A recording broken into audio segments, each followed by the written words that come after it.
Vocês estão então preparados para mais uma rodada? Eu sei que é duro, depois do almoço principalmente, mas nós vamos tentar usar desse tempo, continuar usando desse tempo para a nossa edificação, para o nosso crescimento. O meu tema dessa vez é aconselhamento para casais. Pode ser que você está aqui, ainda não é casado. Não vá embora. Por favor, fique. Talvez você tenha planos para casar, e esses são planos bons. Talvez você possa ajudar pessoas, aos casados de plantão. Então vamos acordar bastante. A minha intenção, o meu objetivo, obviamente é um tema extremamente vasto, é tentar dar a vocês um pequeno retrato e algo prático que pode ser aplicado em nossas vidas, como casados. Eu não tenho um objetivo de entrar em detalhes, eu não tenho um objetivo de tratar, digamos, algo como o passo a passo do aconselhamento conjugal. Obviamente, o aconselhamento traz desafios quando você se reúne com uma pessoa, quando você desenvolve um relacionamento com uma pessoa. O aconselhamento de casais, portanto, às vezes é evitado por alguns conselheiros, porque você vai ter diante de você problemas em dobro para tentar ouvir e conciliar as histórias. Portanto, obviamente, nós teríamos que ter um curso a respeito de aconselhamento de casais para dar algo com maior substância. Mas então, eu pensei, o que eu posso dar que possa despertá-los a pensar a respeito disso, a orar por isso, a se envolver com casais, a investir na vida de um casal, um amigo seu. Ontem na nossa igreja eu estava reunido com um casal e eles vieram pedindo ajuda, porque eles queriam ajudar um outro casal de amigos. E a situação era bem complexa e difícil, eles não sabiam por onde começar. Que coisa bonita, 3 pessoas reunidas para pensar em como ajudar outras pessoas. Isso pode acontecer de diversas formas. Só um segundo.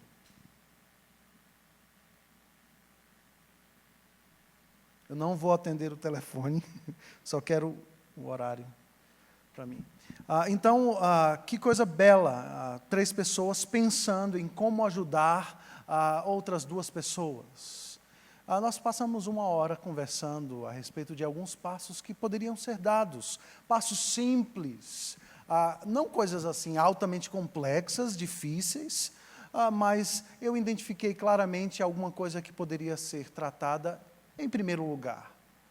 Então, quando eu pensei no que trazer aos irmãos em 1 hora ou em 50 minutos, eu pensei, não, eu preciso realmente trazer alguma coisa que seja prática para a vida dos meus irmãos.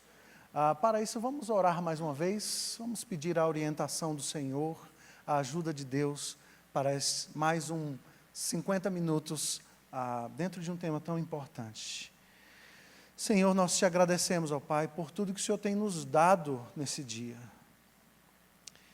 Eu te peço pela vida dos meus irmãos e das minhas irmãs, que sejamos aqui desafiados, ó Pai, a nos envolver com algo que tem a ver com o Senhor, que é se envolver com vidas e sermos instrumentos nas Tuas mãos para abençoá-las e também para sermos abençoados. Ó Pai, que o Senhor Deus nos conduza mais uma vez, assim como o Senhor nos tem conduzido desde do primeiro momento em que estivemos juntos aqui. Te agradecemos, ó Deus, por tudo que já ouvimos. E nós sabemos que dependemos do Senhor para fazer qualquer coisa na vida. E é por isso que mais uma vez nós te pedimos que o Senhor encarecidamente desperte as nossas mentes, mas o nosso coração para ouvir a Tua palavra. Nós oramos a Ti no nome de Jesus. Amém. Jorge e Beatriz. Uma pequena história. Jorge e Beatriz nasceram num lar cristão. Eles estão casados há 8 anos. Têm uma linda filha de nome Mariana. Ambos são cristãos, comprometidos com a igreja local e servem há muito tempo em ministérios diversos. Uma das coisas que eles adoram fazer é receber pessoas na casa deles, para simplesmente estarem juntos para um jantar e bater papo. Algumas semanas atrás, no entanto, algo diferente acabou acontecendo com eles, enquanto hospedavam 2 amigos em sua casa por alguns dias. Beatriz estava extremamente atarefada preparando o jantar e tendo que colocar Mariana para assistir um desenho enquanto ela dava duro na cozinha. Enquanto isso, Jorge estava na sala e dava atenção aos amigos, compartilhando sonhos ministeriais e falando de muitas experiências vivenciadas por ambos. De repente, Beatriz, já sem muita paciência, pede por ajuda a Jorge: amor, eu preciso de você. Olha, Mariana, para mim um pouco, ela está há muito tempo na TV. E por favor, me ajuda aqui um pouco, fazendo suco pelo menos. Não sei se você já ouviu uma história assim. Pelo menos o suco. Jorge, super atencioso com seus amigos visitantes, não ouviu os constantes chamados da sua esposa por ajuda. Até que de repente Beatriz aumenta o tom da voz e já com aquele tom de briga ela fala: Jorge, você precisa parar agora o que você está fazendo e me ajudar. Jorge olha para Beatriz e diz: olha, fale direito comigo. Você está me desrespeitando na frente dos meus amigos.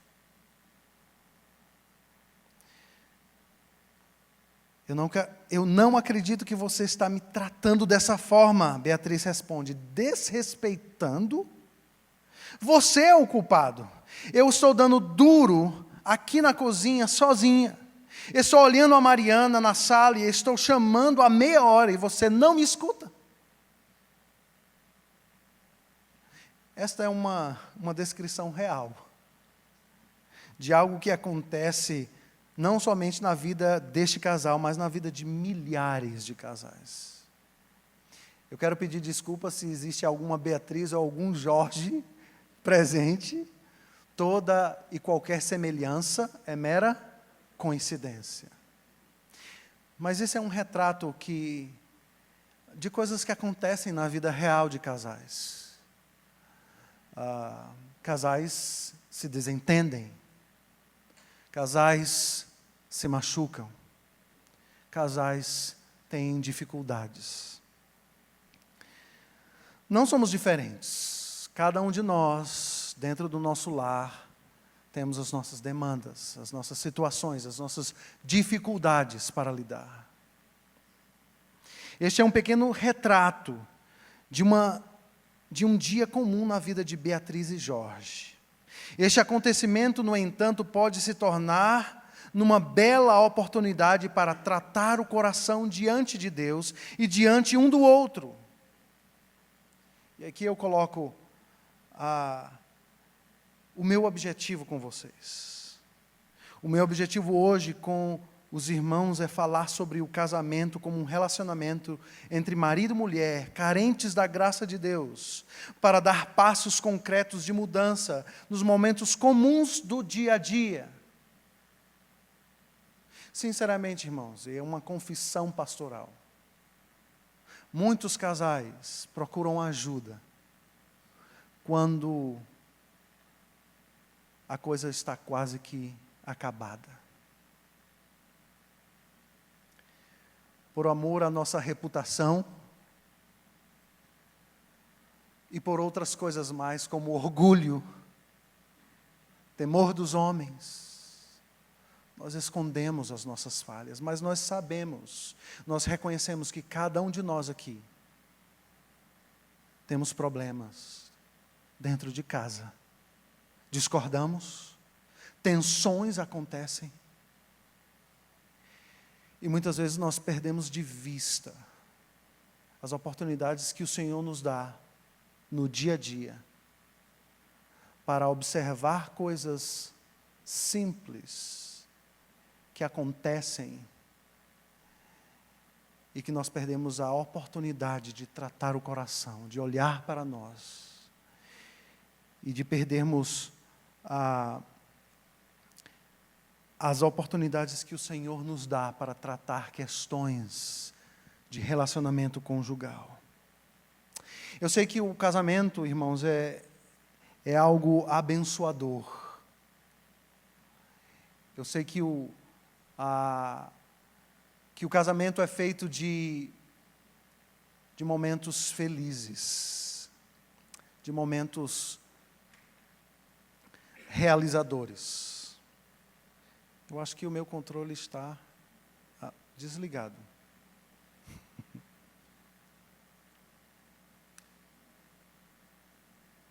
Opa, funcionou. Obrigado, Eduardo.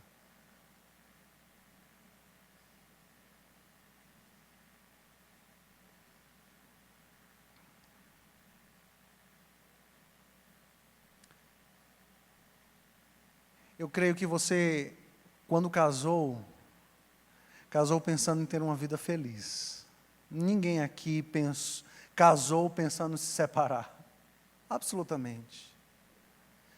O casamento é feito por momentos de profunda satisfação, de alegria, de prazer, de regozijo. E é isso que Deus criou para ser experimentado por você, por marido e mulher.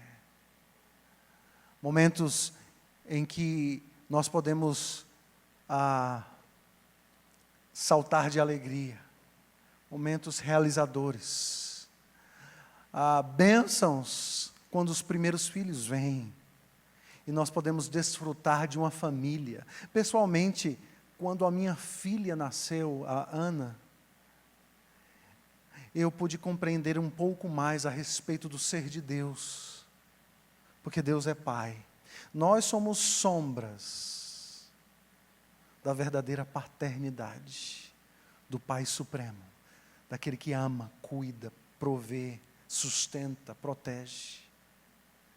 Deus nos deu uma alegria de experimentar, mesmo que como por reflexo, aquilo que Ele é, um Deus paternal, amoroso. Mas nós sabemos que o casamento não é simplesmente algo prazeroso, algo realizador, satisfatório, realizador, mas é também um ambiente onde nós podemos experimentar coisas extremamente amargas e dolorosas. Eu tenho visto, irmãos, pessoas, homens e mulheres, com o coração petrificado, saindo de relacionamentos completamente devastados, tentando encontrar em outros relacionamentos a cura para as questões da alma, do coração, quando o casamento não vai resolver isto. Jorge e Beatriz é uma história real, que reflete e reverbera a nossa história, as nossas dificuldades de perceber aquilo que Deus tem para nós enquanto marido e mulher. Vamos pensar a respeito deste tripé que sempre tem me auxiliado quando eu olho para a experiência humana. Para refletirmos um pouco a respeito do significado, da natureza do casamento. Desde a criação, O relacionamento de marido e mulher é descrito na Bíblia como uma das formas para espelhar sobre a face da terra o relacionamento entre Deus e os seus filhos.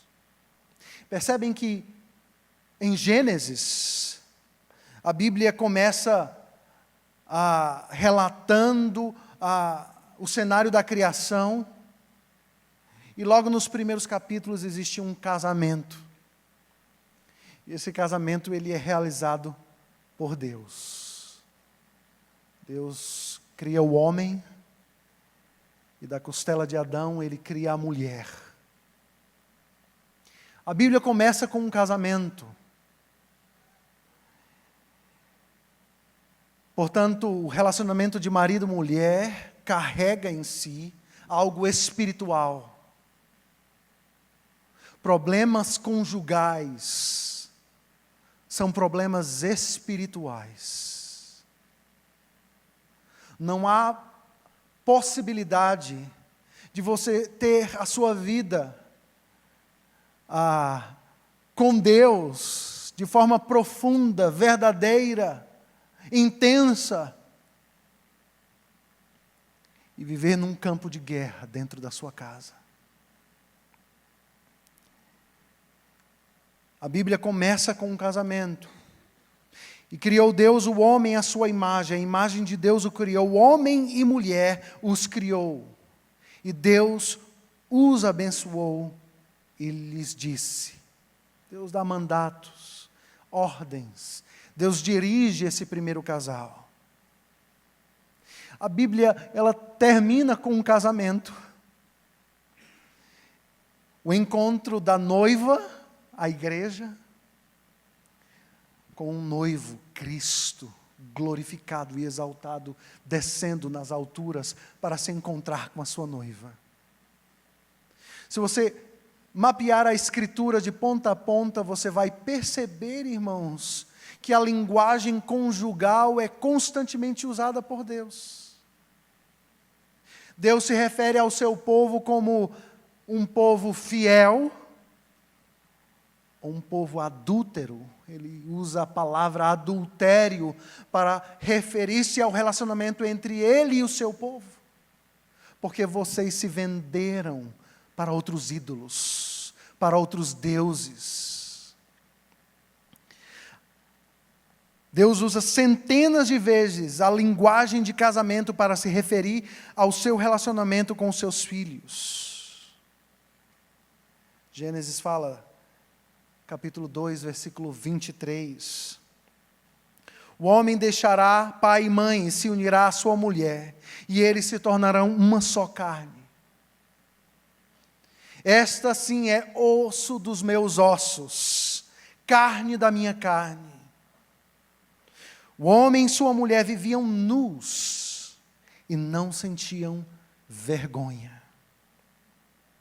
Havia unidade, intimidade e santidade diante de Deus e de toda a criação. Eles amavam a Deus e amavam um ao outro. Na minha primeira fala eu falei a respeito disso. De que porque eles amavam e se relacionavam com Deus e conheciam Deus progressivamente, eles podiam se conhecer e se relacionar com o outro e com toda a criação. Uma aplicação para nós, de antemão. Eu sei que vivemos em um outro tempo, mas de alguma forma, o pior dos relacionamentos provam, em certa medida, as coisas presentes na criação. O casamento, como uma instituição divina, mesmo no mundo caído, carrega as marcas de Deus. As marcas de Deus. O amor, a cumplicidade, a intimidade, a entrega. Mesmo em casais que não estão dentro da igreja, podem provar destas bênçãos celestiais para a vida de homem e mulher. No entanto, a história não parou por aí. Quais as experiências que os nossos primeiros pais provaram depois da queda? Vamos fazer um exercício. Lembram-se do texto de Gênesis, capítulo 3, que relata a queda. Vamos olhar para a Escritura e tentar extrair dela aquilo que foi a resultante desta quebra de comunhão, desta quebra da aliança, do mandato, da lei que Deus estabeleceu a Adão e Eva desde o início. Quando a mulher viu que a árvore parecia agradável ao paladar, Gênesis capítulo 3, se você quiser acompanhar na sua Bíblia, você pode abri-la. Era atraente aos olhos e, além disso, desejável para dela se obter discernimento. Tomou do seu fruto. Comeu do fruto e deu ao seu marido, e ele também comeu. Os olhos dos dois se abriram e perceberam que estavam nus. Então juntaram folhas de figueira para cobrir-se. O que está diante de nós? Qual a primeira experiência pós-queda de marido e mulher? Eles se esconderam entre figueiras e eles perceberam que estavam nus. O texto anterior à queda nos dá uma dica. Eles estavam nus e eles não se envergonhavam. Mas a primeira coisa que acontece é esconder-se e perceber a nudez. A nudez na Escritura, e principalmente no Antigo Testamento, carrega um significado. O significado mais básico que é tratado na Escritura a respeito da nudez é a culpa legal. Eles tinham consciência daquilo que eles fizeram, da opção, da decisão que eles tomaram. Por isso, vergonha começa a fazer parte do relacionamento humano. Mas não simplesmente vergonha, eles se esconderam. E o texto diz: ouvindo o homem e sua mulher os passos do Senhor Deus que andava pelo jardim quando soprava a brisa do dia. Esconderam-se da presença do Senhor Deus entre as árvores do jardim. Que próximo, que sentimento é esse? Vocês podem me ajudar? Eles ouviram Deus andando no jardim, se aproximando deles, e o que eles fizeram? Eles se esconderam, mas o que eles sentiram? Medo. Medo. Não simplesmente vergonha, mas medo. Passou a fazer parte da experiência deles. Mas o Senhor Deus chamou o homem perguntando: onde você está, Adão?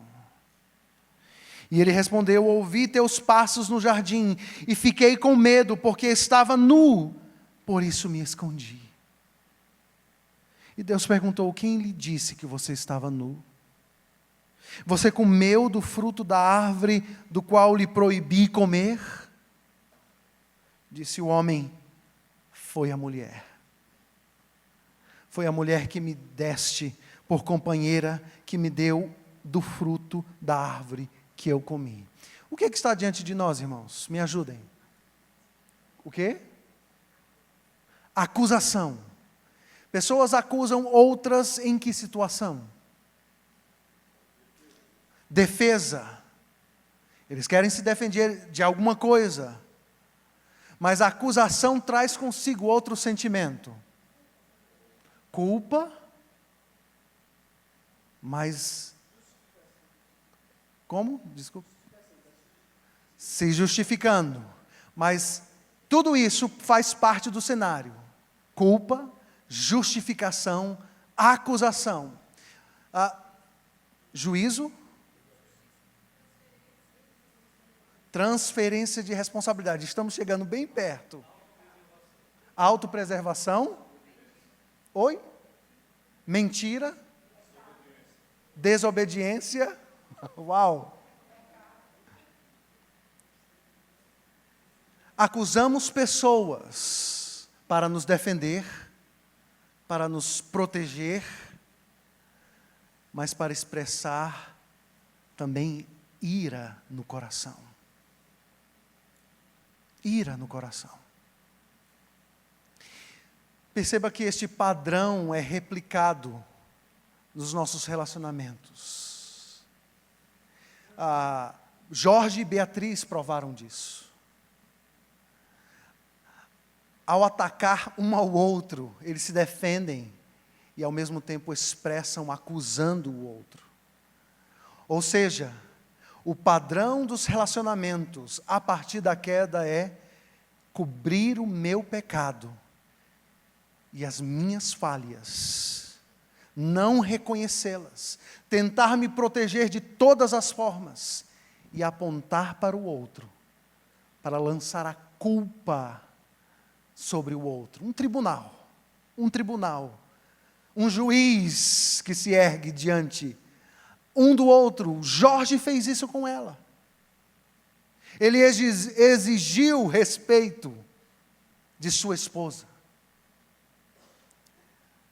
Por sua vez, Beatriz, num movimento de ira, chamou ele a atenção. Portanto, irmãos, vergonha, culpa, medo, ira, fazem parte dos nossos relacionamentos a partir de então. Quando nós olhamos para relacionamentos conjugais, quando nós olhamos para relacionamentos de uma forma geral, esses 4 temas estão acontecendo de novo e de novo e de novo. Pessoas se acusam, pessoas cobrem os seus defeitos, pessoas apontam o defeito do outro. Este é um padrão do mundo caído que pode ser assumido e é assumido por mim e por você. O movimento contrário não faz parte naturalmente da natureza humana caída. O que aconteceu com os relacionamentos? Porque o nosso relacionamento primário foi afetado, irmãos. Todas as outras coisas foram afetadas. Vamos pensar: vergonha, culpa, medo, ira, fazem parte da experiência humana. Este gráfico que eu consegui ilustra bem isso. Isso eu tratei no treinamento de líderes aqui de Pinheiros, mas retrata as consequências do pecado. O pecado, ele não é simplesmente um problema teológico meu com Deus. Ele é um problema ecológico, porque ao ouvir os mandatos e orientações divinos, nós destruímos a natureza ao invés de preservá-la. Não simplesmente criamos e empreendemos, e o homem fez e tem feito isso, mas nós destruímos. O pecado trouxe um problema não simplesmente teológico ou ecológico, mas psicológico. Porque sem um referencial do meu Criador, sem um conhecimento de Deus, o conhecimento de si mesmo, o significado e propósito na vida humana é afetado radicalmente. Agora, homens e mulheres vão buscar propósito, significado e direção para a vida em si mesmo. Eles vão reinterpretar ou tentar reinterpretar a vida do ponto de vista da autonomia humana. Sem o conhecimento de Deus é impossível conhecer a si mesmo. Por isso que estamos perdidos. Por isso que o homem cai nos problemas de identidade. Quem sou eu?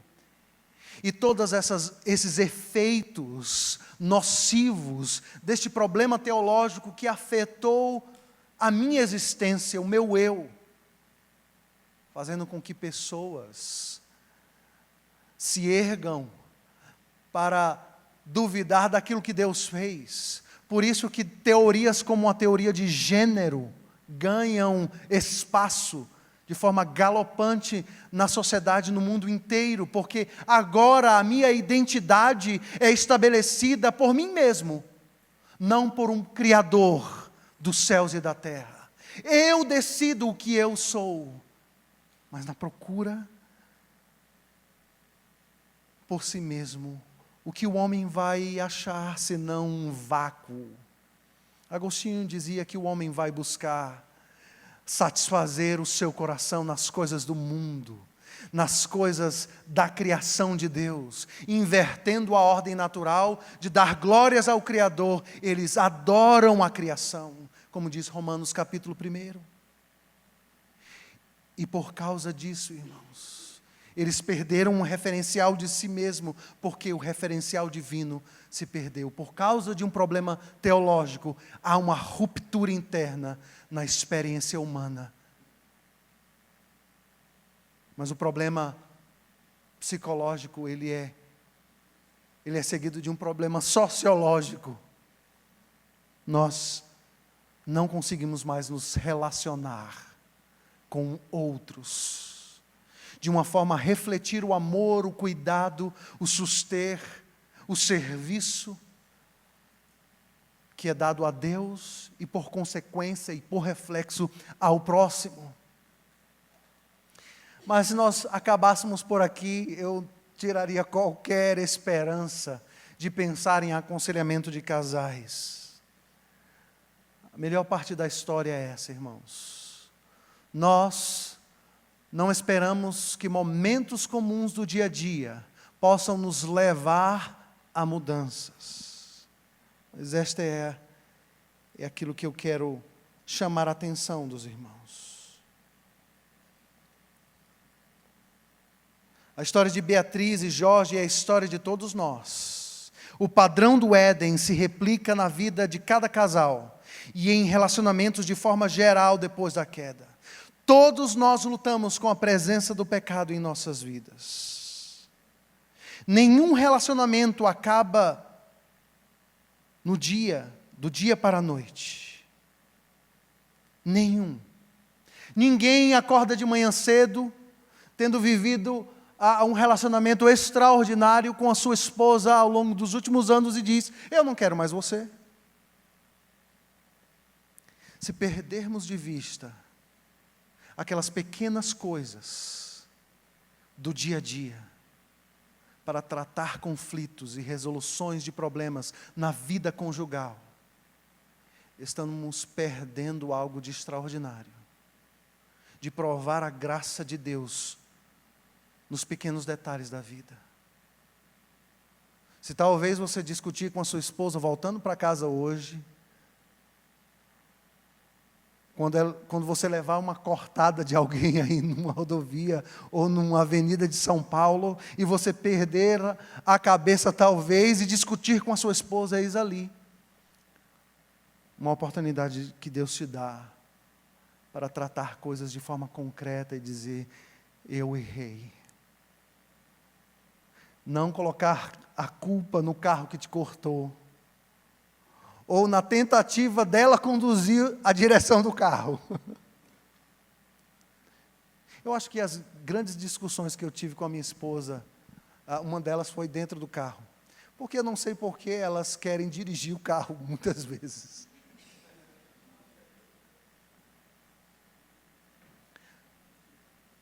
Mas eu quero encorajar você a olhar para estas pequenas questões do dia a dia. Na maioria das vezes, casais jogam para debaixo do tapete essas briguinhas do dia a dia. Mas momentos ordinários podem se transformar em fontes de mudanças extraordinárias na sua vida conjugal. Eu vou repetir. Momentos ordinários podem se transformar em oportunidades extraordinárias para Deus tratar o seu coração e o seu relacionamento com a sua esposa, com o seu marido. Se você tem experimentado muito destes momentos em seu casamento, sem sentir mudança alguma, eu te pergunto: o que você tem feito com eles? O que você tem feito com eles? Eu quero dar 3 ingredientes para todos nós, para pensarmos em todas estas coisas. E o primeiro deles é: casamentos mudam quando nós reconhecemos os planos de Deus para os momentos comuns de nossa vida. Casamentos mudam quando nós reconhecemos os planos de Deus para os momentos comuns de nossa vida. Quando casais se despertam para coisas tão simples como eu estou falando, não há nada de a descoberta da pólvora naquilo que eu estou colocando para vocês. Naquilo que vocês podem usar e aplicar na vida conjugal de vocês. Naquilo que vocês podem usar para ajudar casais que vocês conhecem e que estão em conflito. É simplesmente chamá-los, convocá-los a perceber que essas pequenas coisas comuns do dia a dia podem fazer diferença na sua vida, para o mal ou para o bem, para a bênção ou para a maldição. Irmãos, eu tenho pouco tempo de ministério pastoral. Eu vou completar 14 anos de ministério pastoral. Existem alguns pastores que estão na estrada há muito tempo. Mas o que eu tenho visto, e para a nossa dor e tristeza, é que muitos casais vivem como Jorge e Beatriz. Vivem uma fantasia irreal da porta de casa para fora. E vivem num pé de guerra dentro de casa. Quanta dor eu já ouvi quando tive a oportunidade de ouvir casais e de simplesmente ser comunicado que eles estavam se divorciando. E ninguém, absolutamente ninguém da igreja sabia o que de fato estava acontecendo. Eles perderam de vista e a coisa não foi do dia para a noite. Foi um acúmulo de conflitos mal resolvidos. Não houve traição, mas houve dissolução do relacionamento conjugal. Porque eles perderam de vista as pequenas coisas que acontecem no dia a dia. Aquelas coisas que acontecem que enrijecem o seu coração. E você decide dizer: olha, ela tem que vir até mim pedir perdão, porque ela me desrespeitou.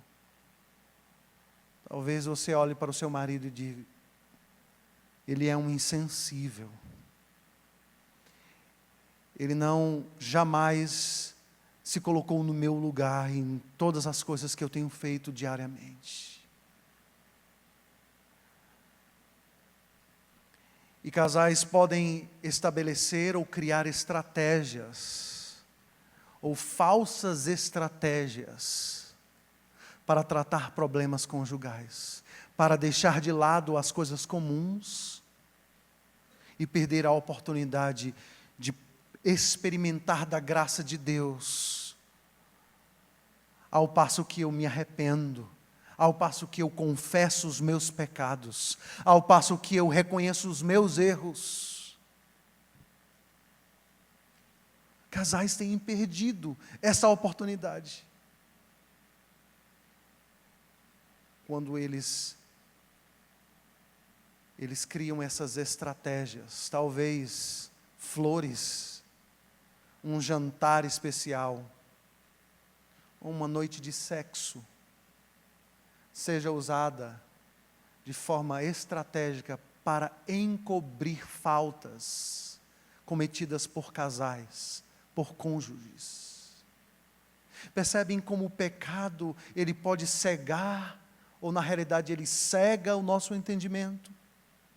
Nós nos utilizamos de coisas sublimes criadas por Deus, flores, um jantar especial, algo que foi criado por Deus para o desfrute de marido e mulher, sexo.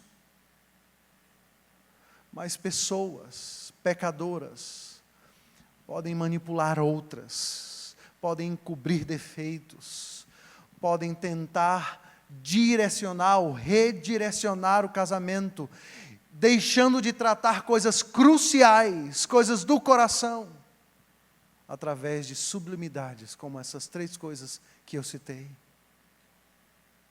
Os passos que a Escritura nos conduz é reconhecer o meu pecado, é confessar o meu pecado, é pedir perdão e dar provas do meu arrependimento com atitudes concretas. É talvez compartilhar isso com um irmão piedoso, no conhecimento da sua esposa, obviamente, e dizer: meu irmão, eu preciso de oração. Eu não tenho conseguido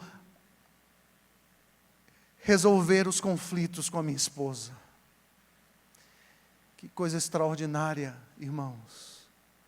Quantas famílias, eu estava conversando com um irmão, alguns minutos atrás, eu disse: quantas famílias nós poderíamos salvar se homens pudessem caminhar juntos de forma transparente, honesta, piedosa, buscando santidade, buscando a presença de Deus, para terem a possibilidade de dizer: me ajuda, o meu casamento está indo para o buraco, eu preciso de oração. O primeiro ídolo que tem que ser despojado é o amor sobrenatural à minha própria reputação.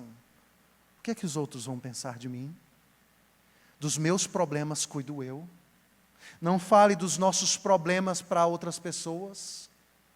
Nós podemos resolver os nossos problemas, porque outros podem resolver. Todo mundo tem os seus próprios problemas, todo casal tem os seus problemas. Resolvamos os nossos problemas entre nós.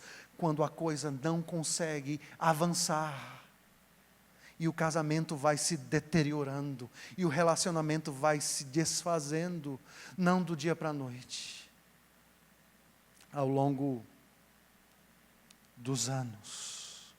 Irmãos, nós precisamos, de fato, da graça de Deus para dar passos de mudança em nossas vidas, para destronar ídolos que têm nos impedido de colocar em prática esse primeiro ingrediente.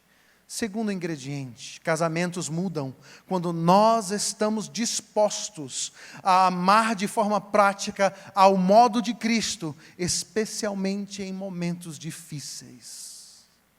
Olhe para a Escritura. Deus não desistiu do seu povo. Seu povo adulterou com outros deuses, mas continuamente o Senhor estava perseguindo Israel, usando os profetas para chamá-los ao arrependimento, como um noivo que busca incessantemente a sua noiva. Casamentos mudam quando nós estamos dispostos a amar de forma prática. E amar de forma prática, irmãos, é se relacionar com Deus, porque amar tem a ver com Deus. Nós não sabemos amar. O nosso coração pecaminoso nos inclina a desenvolver um relacionamento de interesse. Eu vou te dar se você me dá. Eu vou te servir e te amar se eu me sentir amado. Quando Cristo nos dá outro exemplo, quando Cristo nos dá do seu Santo Espírito, do seu poder, para que sobre a face da terra possamos amar o nosso cônjuge. A despeito da sua mudança ou não. Você pode pensar: como? Quer dizer que eu vou despender o meu amor mesmo sem receber em troca? O que é que Deus faz diariamente? Quando somos ingratos, quando simplesmente recebemos bênçãos de Deus e devolvemos queixas a Deus. Ele nos ama, é um amor desinteressado. Ele sustenta, Ele ama de forma concreta. Terceiro e último lugar, irmãos. Casamentos mudam quando nós estamos dispostos a amar consistentemente. Não porque os nossos cônjuges mudaram, mas porque nós estamos crescendo em nosso relacionamento com Deus. Casamentos mudam quando nós estamos dispostos a amar consistentemente. Não porque os nossos cônjuges mudaram, mas porque nós estamos crescendo em nosso relacionamento com Deus. Relacionamento conjugal é um ato espiritual. Amar o meu cônjuge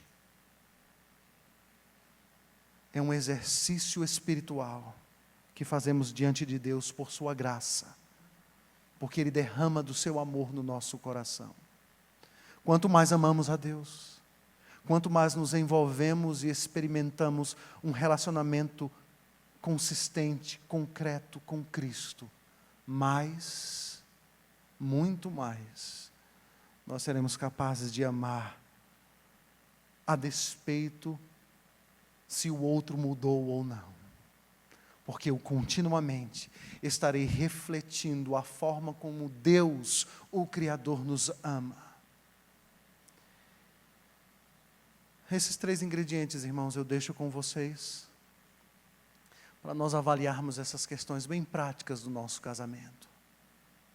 Não percam de vista os momentos comuns e pequenos momentos do relacionamento conjugal, de orar um pelo outro, de orar um com o outro, de confessar pecados semanalmente, um ao outro, de crescermos no nosso relacionamento com Deus ao passo que crescemos no nosso relacionamento com o nosso cônjuge. Que Deus os abençoe profundamente. Muito obrigado.